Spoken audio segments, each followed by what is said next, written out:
तो भाई टुडे जो topic of discussion is scikit learn. ठीक है, scikit learn is also a programming tool available in Python. ठीक है, हमने जो एक साइपाई का जिक्र किया था जब हमने नमपाई पढ़ा था जो न्यूमेरिकल एक्सटेंशंस के लिए, तो उसके अंदर हमने बताया था कि जो साइंटिफिक जो एप्लीकेशंस होती हैं जो पाइथन के अंदर, वो साइंटिफिक जो एप्लीकेशंस को हम डील करते हैं with the help of Python, तो that is done with particular package included in Python and that is SciPy, scientific Python। ठीक है जी। तो ये जो साइंटिफिक पाइथन है इसी के अंदर कुछ एक्सटेंशंस यानी कि कुछ एडिड एक्स्ट्रा फीचर्स के लिए हम क्या यूज करते हैं जी, हम जो स्पेशल किट्स को यूज करते हैं उनको हम बोलते हैं साई किट्स। ठीक है जी, ये किट्स जो स्पेसिफिकली यूज होते हैं साइंटिफिक प्रॉब्लम्स को सॉल्व करने के लिए। तो जो scikit learner that is part of the SciPy package, जो क्या प्रोवाइड करता है, जो मशीन लर्निंग जो होती है, मशीन्स जो लर्न करती हैं from the environment, from the surroundings, from the problem they act on. ठीक है, उस लर्निंग को बेटर बनाने के लिए, उस लर्निंग को इम्प्लीमेंट करने के लिए with the help of Python हम क्या यूज करते हैं, साइकिट लर्न को यूज करते हैं।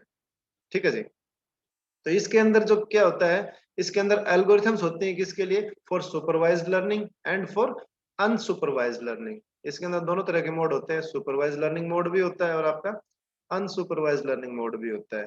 ठीक है जी। बिल्ट ऑन साइपाई एंड नमपाई, ये जो साइकिट लर्न है ये एक एक्सटेंशन किट है जो किस पे बिल्ट है, आपके साइपाई के ऊपर। ठीक है जी।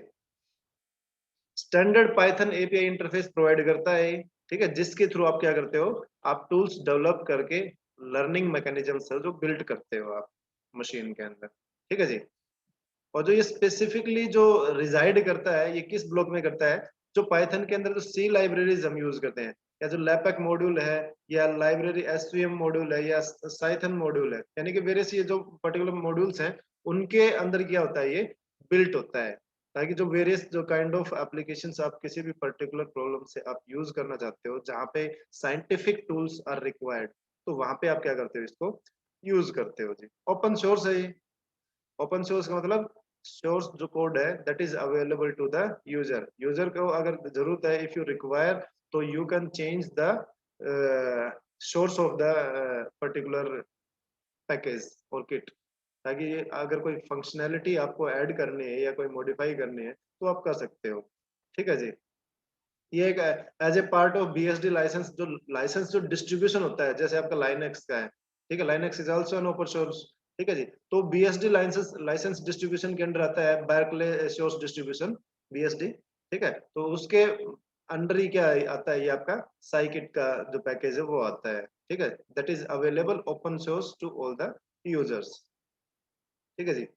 तो ये क्या कह रहा है, तो जो साइकिट लर्न है, क्योंकि आप मशीन लर्निंग के अंदर क्या होता है, तो लर्निंग जो पार्ट है मशीन्स के अंदर, that is the most important thing. Machine जो लर्न करेगी उसी के अकॉर्डिंग तो परफॉर्म करेगी ना जी। ऐसा तो है नहीं कि मशीन लर्न कुछ करने लग रही है और परफॉर्म कुछ अलग से करके दिखा देगी। वट एवर यू, जैसे कि आप जो लर्न करोगे, जो आप नॉलेज गेन करोगे अपने अंदर, उसी नॉलेज को आप क्या कर सकते हो, रियल लाइफ के अंदर, प्रैक्टिकल लाइफ के अंदर यूज कर सकते हो। जो चीज समझ में नहीं आएगी, जो चीज आपको अंडरस्टैंड ही नहीं कर पाओगे, जो लर्न नहीं कर पाओगे, तो you can't use applications of that particular knowledge. वो नॉलेज आपके बिल्ट होने चाहिए आपके ब्रेन के अंदर। ठीक है जी। तो that is a part of the learning process which is the most preliminary thing in, if specifically talk about the machines. ठीक है, तो मशीन जो है वो लर्न करने की, तो उसके लिए क्या करता है, ये साइकिट लर्न ये बेस्ट फ्रेमवर्क प्रोवाइड करता है। ठीक है जी, जितने भी फ्रेमवर्क्स अवेलेबल है उसके अंदर साइकिट लर्न है, that is the best framework for machine learning algorithms. ठीक है जी। अभी कह रहे हैं वेयर डिड कम फ्रॉम, कहां से आया भाई साइकिट लर्न। देखो, it started as a Google summer of code project in 2007। 2007 में स्टार्ट हुआ था Google summer of code project के फॉर्म में। ठीक है, किसने स्टार्ट किया था, डेविड कॉर्नप्यो ने। ठीक है, और उसके बाद किसने इसको यूज किया था, as a thesis project. Thesis आपको पता ही है, जो लोग पीएचडी करते हैं जिनके अंदर स्पेसिफिक एक रिसर्च क्राइटेरिया होता है, तो उसके अंदर इसके इस पर्टिकुलर टॉपिक के ऊपर किसने काम किया था? मैथ्यू ब्रूशर ने काम किया था जी। ठीक है। उसके बाद इन 2010 जो है, इंड्रिया एक ऑर्गेनाइजेशन है जो डील करती है डिजिटल जो एप्लीकेशन है उनके साथ। ठीक है जी। तो इंड्रिया ने क्या किया था? फर्स्ट पब्लिक रिलीज प्रोड्यूस किया था। फर्स्ट पब्लिक रिलीज जो that is available for use by the normal users. जो यूजर्स आपके यूज कर रहे हैं, जो एग्जिस्टिंग, जो मार्केट में जैसे कोई भी प्रोडक्ट लॉन्च होता है, कोई सॉफ्टवेयर, तो वो क्या होता है कि वो product is available to be use by all. जो भी उसको यूज करना चाहता है वो उसको डाउनलोड करे, या अगर कोई शेयरवेयर प्रोडक्ट है तो वो उसको परचेज करे और उसको यूज करे। तो इसका जो जो पब्लिक रिलीज का मतलब ये है जो यूजेबल है बाय द पब्लिक साइड, जो यूजर साइड। ठीक है। तो वो पब्लिश किया था इसका फर्स्ट रिलीज। ठीक है। और जो इंड्रिया है, इसने क्या है, जितने भी प्रोजेक्ट्स रिलेटेड टू आपके जो साइकिट लर्न है, ठीक है, वो सारे सारे इंडिया ने स्पॉन्सर की थी ताकि इसको और ज्यादा प्रमोट किया जा सके। ठीक है जी। इसके अलावा उसके बाद में आपके गूगल है, टिनिक्लूज है, एंड पीएसएफ है, पाइथन सॉफ्टवेयर फाउंडेशन। ठीक है जी। वो भी क्या आ गए इसके अंदर इंक्लूड हो गए, और उन्होंने भी इसके अंदर रिसर्च स्टार्ट कर दी, इसके अंदर स्पॉन्सरशिप स्टार्ट कर दी। ठीक है। ताकि इसको ज्यादा प्रमोट कर सके, because it is highly efficient in the scientific applications when you use it with the help of Python.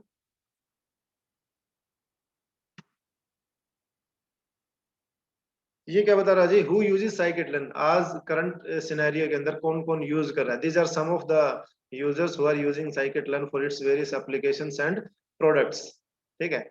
Spotify है, एवरनोट है, सनलाइट फाउंडेशन है, इंडिया है, गूगल है, वाई हैट है, ये आप देख लेना, जो भी बहुत सारी ऑर्गेनाइजेशन है जो यूज कर रही है आज के दिन scikit-learn को। Because we are dealing in a technology world, यहाँ पे everything is dependent on the machines. आज के दिन सब कुछ मशीन्स के थ्रू होने लग रहा है। तो most of the organisations that are specifically in the field of machines और द टेक्नोलॉजी, तो वो क्या करते हैं? They are suppose to use the scikit-learn because scientific applications need such kind of capabilities, जो क्या कर सके, जो हम उसके अंदर इंक्लूड कर सके स्पेसिफिक फीचर्स को, और उसको पर्टिकुलरली हम बिल्ड कर सके। ठीक है जी। So these are the primary uh, features that are of scikit-learn. First one is generalised linear models. इसके अंदर जो लर्निंग मॉडल्स होते हैं वो जनरलाइज्ड लीनियर मॉडल्स होते हैं, यानी कि जो वो models which can be used broadly by most of the applications. ठीक है। उसके बाद आपका वर्चुअल मशीन्स हैं, केएनएन्स हैं, बेज है, डिसीजन ट्रीज हैं। ठीक है। ये सारी चीजें इसके अंदर इंक्लूडेड है। क्लस्टरिंग है, डेंसिटी एल्गोरिथम्स हैं।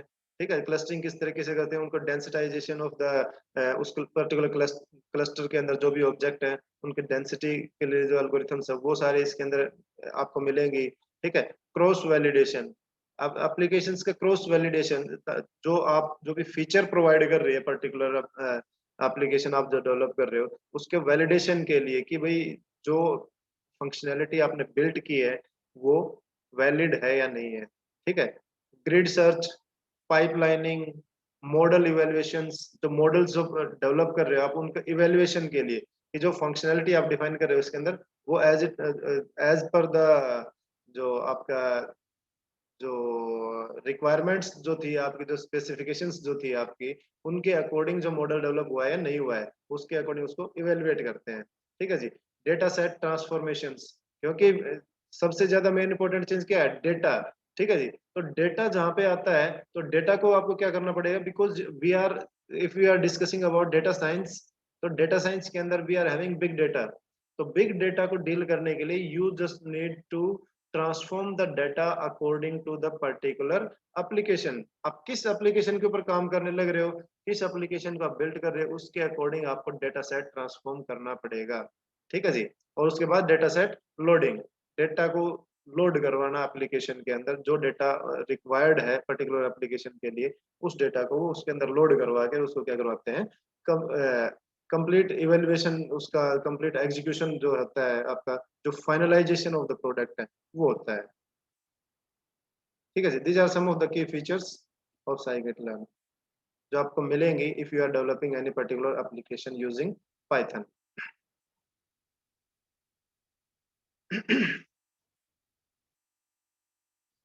ये एक साइकिट लर्न के एक पर्टिकुलर गाइड है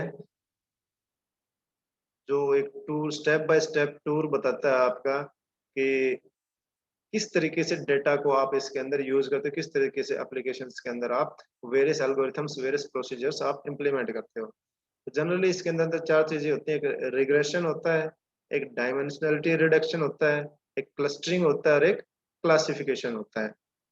तो जो आपका जब कोई भी एप्लीकेशन स्टार्ट करते हो तो आप सैंपल्स लेते हो, यानी कि डेटा लेते हो आप। तो डेटा अगर इसके अंदर क्या है, डेटा के जो सैंपल्स है वो मोर देन 50 होने चाहिए। अगर नहीं है तो क्या कहेगा, get more data as you can see in the diagram. और अगर है तो आगे क्या कर देगा, उनकी कैटेगरीज प्रिडिक्ट करने स्टार्ट कर देगा। ठीक है जी। फिर कैटेगराइजेशन के बाद क्या करेगा, कैटेगरी प्रिडिक्ट हो गई तो उसको डाटा क्या कर देगा, लेबल, लेबल्स को डिफाइन करेगा कि डाटा के कौन कौन से लेबल्स हैं। और अगर नई कैटेगरीज डिफाइन नहीं होती तो उसकी क्वांटिटी को प्रिडिक्ट करेगा ये। ठीक है। और आगे फिर क्या होता है, ये 4 कैटेगरीज में डिवाइड हो जाता है क्लासिफिकेशन के अंदर। अगर लेबल्स अगर इंक्लूड हो गए तो उसको फिर क्लासिफाई करेगा। ठीक है, नहीं होते हैं तो उसके फिर क्लस्टरिंग करके उसको यूज करे, उसकी जो कैटेगरीज आइडेंटिफाई करके उनकी क्लस्टरिंग मतलब ग्रुप्स बनाएगा। ठीक है जी। और अगर क्वांटिटी की बात करें, क्वांटिटी प्रिडिक्ट होगी तो उसके अंदर रिग्रेशन मैकेनिज्म्स अप्लाई करके उस जो डाटा को क्या करेगा, रिफाइन करेगा। और नहीं होगा तो उसको क्या करेगा, क्योंकि अगर क्वांटिटी ही प्रिडिक्ट नहीं हो पाई तो इसका मतलब क्या है, data is extremely huge quantity. तो उसके लिए फिर क्या करना पड़ेगा, डेटा की जो डायमेंशनलिटी है, जो डेटा को क्या करना पड़ेगा, रिड्यूस करना पड़ेगा। ठीक है जी। तो उसके रिडक्शन जो मैकेनिज्म्स हैं वो अप्लाई होंगे ताकि जो उसका डायमेंशन जो है डेटा का, उसको हम रिड्यूस कर सकें, ऑप्टिमाइज कर सकें for effective usage by the particular application. ठीक है जी। एक जनरल सिनेरियो दिखाया है कि साइकिट लर्न किस तरीके से डेटा के ऊपर काम होता है। ठीक है।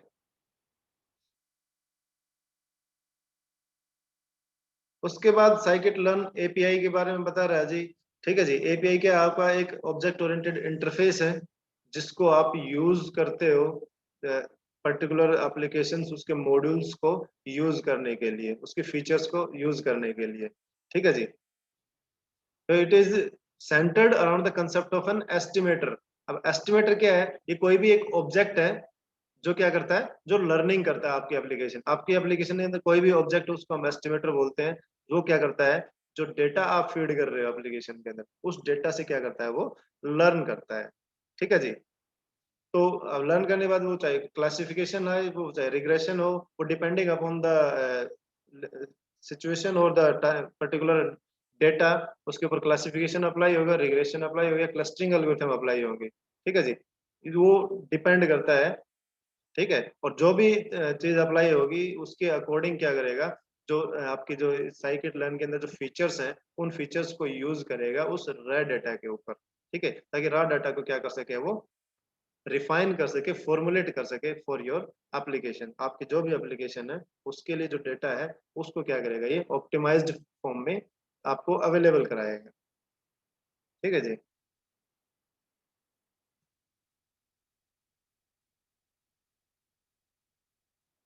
तो ये तो अभी हमने पढ़ा था, एक जनरल जो हमने पढ़ा था, जो गाइड पढ़ी थी आपकी साइकिट लर्न की, किस तरीके से उसके अंदर होता है डाटा फ्लो। ठीक है। अब हम क्या बात कर रहे हैं, हम डेवलपमेंट वर्क फ्लो की बात कर रहे हैं। डेटा के अंदर जो आपके इसके अंदर जो डेवलपमेंट जो होता है किसी भी मॉडल का, वो डेवलपमेंट के अंदर क्या क्या फेजेस इंक्लूडेड होते हैं। ठीक है। तो डेवलपमेंट के अंदर सबसे पहले क्या होता है, रो डेटा आएगा आपके पास। रो डेटा क्या होता है, जो भी आपके पास एक बिग डेटा है उसके अंदर से जो specific related to the application जो डेटा होता है वो आप आइडेंटिफाई करते हो। उसके बाद फीचर एक्सट्रैक्शन, जो पर्टिकुलर एप्लीकेशन है उसके लिए उस रॉ डेटा में से क्या करोगे, वो फीचर एक्सट्रैक्शन करोगे, जो फीचर्स उस पर्टिकुलर डेटा के अंदर अवेलेबल है, ताकि तभी तो आप क्या करोगे, उस पर्टिकुलर एप्लीकेशन से रिलेटेड डेटा को आप क्या करवाओगे, लोड करवाओगे एप्लीकेशन के अंदर। तो सबसे पहले तो आपको फीचर्स एक्सट्रैक्ट करनी पड़ेंगी ताकि आप आइडेंटिफाई करो कि डेटा का जो नेचर है वो क्या है। ठीक है जी। फीचर एक्सट्रैक्शन के बाद आपको क्या करना पड़ेगा, you just need to load and transform the data. आपको आपके पास फीचर्स आ गई सारे डेटा की, तो आपको पता है कि कौन सा डेटा आपके एप्लीकेशन के लिए सूटेबल है, कौन से डेटा को आप यूज कर सकते हो अपने एप्लीकेशन के लिए। तो जो यूजेबल डेटा है आपके एप्लीकेशन के लिए, you will load that data and transform it, यानी कि उसको और ज्यादा रिफाइन करोगे फॉर द एप्लीकेशन। ठीक है जी। उसके बाद क्या होगा, बिल्ड मॉडल। उसके बाद आप अपने मॉडल को बिल्ड करोगे। ठीक है जी। अब जो मॉडल बिल्ड हो गया, उसके बाद क्या होगा, उस मॉडल की फीचर इवेल्युएशन होगा। ठीक है जी। फीचर्स, आपने मॉडल तो बिल्ड कर लिया डाटा के बेस के ऊपर, उसके बाद वो मॉडल जो प्रिपेयर हुआ है उस मॉडल की भी तो फीचर्स आइडेंटिफाई करने पड़ेंगे ना आपको, कि जो एप्लीकेशन आप डेवलप कर रहे हो, जिसके लिए आप मॉडल प्रिपेयर कर रहे हो, वो मॉडल जो रिक्वायर्ड जो फीचर्स हैं वो डिफाइन कर रहा है या नहीं कर रहा है। तो वो चीज आइडेंटिफाई करोगे, और आइडेंटिफाई करके क्या करोगे, उनको फिर से फीचर एक्सट्रैक्शन जो फेज है उसके अंदर वापस भेज दोगे। अगर कोई कहीं पे एनोमलीज है, कि सपोज कोई पर्टिकुलर फीचर XYZ फीचर अगर इंक्लूड नहीं हुई है मॉडल के अंदर, ठीक है, तो वो फीचर आप कहाँ पे बता दोगे, आप दोबारा से फीडबैक जाएगी आपके फीचर एक्सट्रैक्शन फेज के अंदर। ठीक है जी। और वहां से फिर डेटा को एक्सट्रैक्ट करके उस फीचर से रिलेटेड डेटा को क्या किया जाएगा, एक्सट्रैक्ट करेंगे, और एक्सट्रैक्ट करके उसको दोबारा से लोड करेंगे, और दोबारा से क्या होगा, मॉडल बिल्ड होगा। ठीक है जी। फिर से फीचर्स इवेलुएट होंगी, सारे फीचर्स आ गई, ये प्रोसेस रिपीटेडली चलती रहेगी। कब तक, जब तक कि आपकी सारे फीचर्स इंक्लूड ना हो जाए। ठीक है जी। जब तक सारे फीचर्स जो आपके रिक्वायर्ड एप्लीकेशन के लिए वो ना आ जाए। ठीक है जी। तो सारी एप्लीकेशन फीचर्स ऐड हो जाएंगी आपके मॉडल में, उसके बाद आप क्या करोगे, evaluate the model. Features evaluate होगी, सारी फीचर्स इंक्लूड होगी मॉडल के अंदर, then you will evaluate the complete model, कि जो मॉडल आपने डेवलप किया है वो फंक्शनेबल है या नहीं है। फीचर्स तो आ गई, ठीक है, लेकिन उसके अंदर और भी तो एरर हो सकते हैं ना, एग्जीक्यूशन एरर्स होते हैं, रनिंग एरर्स हो सकते हैं, लॉजिकल एरर्स हो सकते हैं। तो वो भी चीज क्या करेंगे, फिर हम उसको इवेलुएट करेंगे। ठीक है जी। और उस इवेल्युएशन के बाद क्या होगा, जो भी एनोमलीज है वो, as you can see in the diagram, यहाँ पे बाई डायरेक्शनल एरो दिखाया है। बाई डायरेक्शनल एरो का मतलब ये है कि मॉडल इवेलुएट होगा, और जो भी उसकी एरर फाइंडिंग्स होंगी, जो भी उसके अंदर कमियां होंगी, ठीक है, उन कमियों को क्या करेंगे, वापस से यहाँ पे रीडिफाइन करेंगे, यानी बिल्ड मॉडल के अंदर दोबारा से क्या करेंगे, उसको बिल्ड करेंगे हम। ठीक है जी। मॉडल बिल्ड होगा, उसके बाद फिर से क्या होगा, वो फिर से इवेलुएट होगा। ठीक है। ये प्रोसेस चलती रहेगी कब तक, जब तक कि जो मॉडल है वो कंप्लीटली वर्किंग कंडीशन के अंदर नहीं हो जाता, जो वर्किंग मॉडल जो है वो प्रिपेयर नहीं हो जाता। ठीक है जी। तो इस तरीके से क्या होता है, एक पर्टिकुलर सिस्टमेटिक इन्वायरमेंट प्रोवाइड करता है साइकिट, जिसके अंदर आप पर्टिकुलर मॉडल को effectively, error freely, efficiently develop कर सकते हो। ठीक है जी। उसके बाद क्रॉस वैलिडेशन आपका आ गया। ठीक है। क्रॉस वैलिडेशन हमने बताया, क्रॉस वैलिडेशन क्या होता है, जिसको हम चेक करते हैं, हमारे पास एक सेट ऑफ अवेलेबल रिजल्ट्स होता है, और एक जो हम रिजल्ट्स कंप्यूट करते हैं। ठीक है। तो हमें पता है कि हमें कोई भी मॉडल हम डिफाइन कर रहे हैं, कोई मॉडल बनाने लग रहे हैं हम, ठीक है, तो वो मॉडल हमें क्या बनाना है, उसकी क्या आउटकम्स आने चाहिए, तो रिजल्ट्स हमारे पास ऑलरेडी अवेलेबल होते हैं। फिर जो सिस्टम जो रिजल्ट है वो जनरेट करता है, उसको रन करवाते हैं हम, टेस्टिंग जो करते हैं हम। आपने सॉफ्टवेयर इंजीनियरिंग अगर पढ़ा है तो आपको पता होगा, नहीं पढ़ा है तो पढ़ोगे आगे। ठीक है। तो टेस्टिंग करेंगे, तो टेस्टिंग के अंदर क्या है कि भाई आपके पास जो अवेलेबल रिजल्ट्स हैं जो आने चाहिए आपके पास वो है, और एक प्रिडिक्टेड जो रिजल्ट्स जो आपका सिस्टम जनरेट करेगा, जो मॉडल आपका जनरेट करेगा। ठीक है जी। तो वो दोनों का हम क्या करेंगे, वो यहाँ पे वैलिडेशन करेंगे। अगर दोनों सेम है तो इसका मतलब क्या है, सिस्टम इज ओके। और अगर कहीं पे एरर है तो इसका मतलब क्या है, जहाँ पे मिसमैच होगा इसका मतलब वहां पे दिक्कत है सिस्टम के अंदर। ठीक है। तो होता है क्रॉस वैलिडेशन। ठीक है। तो उसके लिए क्या करते हैं, divide data into training and test splits. आप ट्रेनिंग जो डेटा है उसको ट्रेनिंग और टेस्ट स्प्लिट्स में डिवाइड कर दो, यानी ट्रेनिंग के लिए जो डेटा है उसको अलग से कैटेगराइज कर लोगे, और जो टेस्टिंग के लिए आप यूज करोगे उसको अलग से कर लोगे। ठीक है जी। फिर fit model on training and predict on test. ठीक है जी। पहले तो मॉडल को क्या करोगे, आप ट्रेन करना पड़ेगा, जाहिर सी बात है। ठीक है। तो जो ट्रेनिंग जो डेटा है उसके उसकी हेल्प से आप डेटा मॉडल को क्या करोगे, ट्रेन करोगे, और उसके बाद you will predict the on test, यानी जो टेस्ट केसेस आपने प्रिपेयर किए हैं उसके अकॉर्डिंग आप क्या करोगे, उस मॉडल को टेस्टिंग करोगे जी कि जो रिजल्ट्स जो रिक्वायर्ड है वो जनरेट कर रहा है या नहीं कर रहा है। ठीक है जी। उसके बाद determine accuracy, precision and recall. ठीक है जी। उसके बाद आपके जो सिस्टम के अंदर एक्यूरेसी है, प्रिसीजन है, वो सारी चीजें आइडेंटिफाई करेंगे हम कि सारी चीजें ओके है या नहीं है। उसके बाद रिपीट के टाइम्स, क्या कह रहा है जी, अन नंबर ऑफ टाइम्स के लिए क्या होगा, रिपीट होगा विद डिफरेंट स्प्लिट्स, अलग अलग डेटा के साथ। ठीक है जी। कब तक, जब तक कि जो जो प्रॉपर जो आपके जो डिजायर्ड रिजल्ट्स हैं वो इक्वल टू ना हो जाए आपके कैलकुलेटेड रिजल्ट्स। ठीक है जी।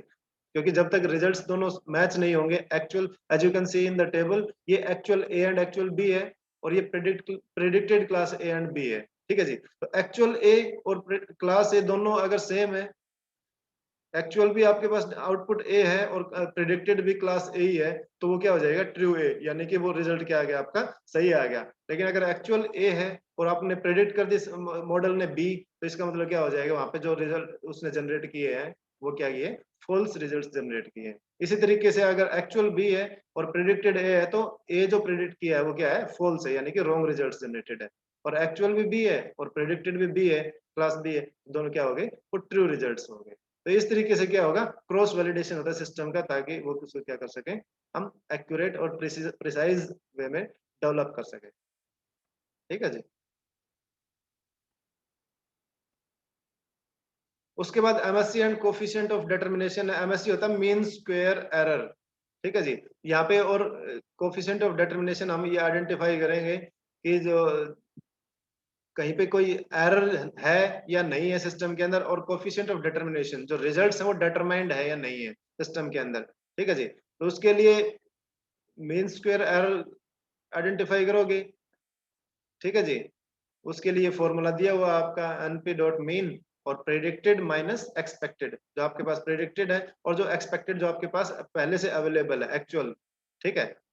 उसको माइनस करके और उसकी पावर कर दोगे क्या, 2। ठीक है जी। तो इस फॉर्मूले से मीन स्क्वायर एरर आ जाएगा। अगर एरर है तो उसके अकॉर्डिंग वो फिर से क्या करना पड़ेगा, उसको रिफाइन करना पड़ेगा। ठीक है जी। आर स्क्वायर क्या है, is a predictor of goodness of fit.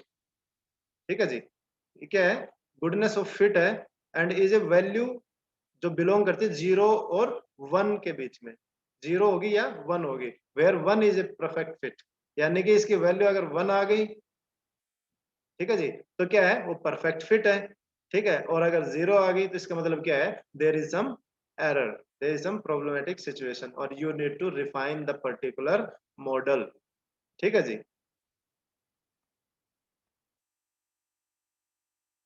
These are some other evaluations related to scikit-learn कि how to visualize the clusters, how to evaluate the clusters। Clusters जो होते हैं, आप जो क्लस्टरिंग करते हो, जो ग्रुपिंग करते हो डिफरेंट ऑब्जेक्ट्स की किसी एप्लीकेशन के अंदर, तो उनको इवेलुएट कैसे करोगे, तो उसके इवेल्युएशन का सबसे बढ़िया मैकेनिज्म क्या है, that is visualisation in 2D form. ठीक है जी। ये जैसे डिफरेंट ये आपके क्लस्टर दिखाए, एक क्लस्टर ये है और एक ये है, और इनके फिर क्या है, ये डिफरेंट आपके विजुअलाइजेशन किए हुए हैं डिपेंडिंग अपॉन द वेरियस जो विजुअलाइजेशन मैकेनिज्म्स हैं, जो टेक्निक्स हैं, चाहे वो नियरेस्ट नेबर है या लीनियर एसवीएम है, आरबीएफ एसवीएम है, डिसीजन ट्री है, रैंडम फॉरेस्ट है, एडा बूस्ट है, नेव बेस है, एलडीए क्यूडी है। ये क्या है, वेरियस विजुअलाइजेशन टेक्निक्स हैं जिनके थ्रू डेटा को विजुअलाइज किया है। अब देख रहे हो आप, हर एक टेक्निक के जो डाटा जो रिप्रेजेंट है वो डिफरेंट तरीके से रिप्रेजेंट किया हुआ है। तो विजुअलाइजेशन, क्योंकि आपको पता है, जो आप देखते ही डाटा को आइडेंटिफाई कर सकते हो कि भाई क्लस्टर्स जो है वो प्रॉपर फॉर्म में डेवलप हुए या नहीं हुए। ठीक है। किस जो एप्लीकेशन जो डिजायर कर रही है, जो एप्लीकेशन के अंदर जो रिक्वायर्ड जो है, वो चीज उसके अंदर आ रही है नहीं आ रही है, तो उसके लिए visualisation is the best mechanism. ठीक है। आपके आपके जो ऑब्जेक्ट्स हैं उनको पहले विजुअलाइज करो आप, और उसके बाद आप क्या करोगे, उसको क्लियरली इवेलुएट कर सकते हो क्लस्टर्स को। ठीक है। क्लियरली आइडेंटिफाई कर सकते हो कि कौन सा ऑब्जेक्ट किस क्लस्टर के अंदर है। ठीक है जी। तो this is all about scikit-learn। If you have any doubts तो यू कैन आस्क।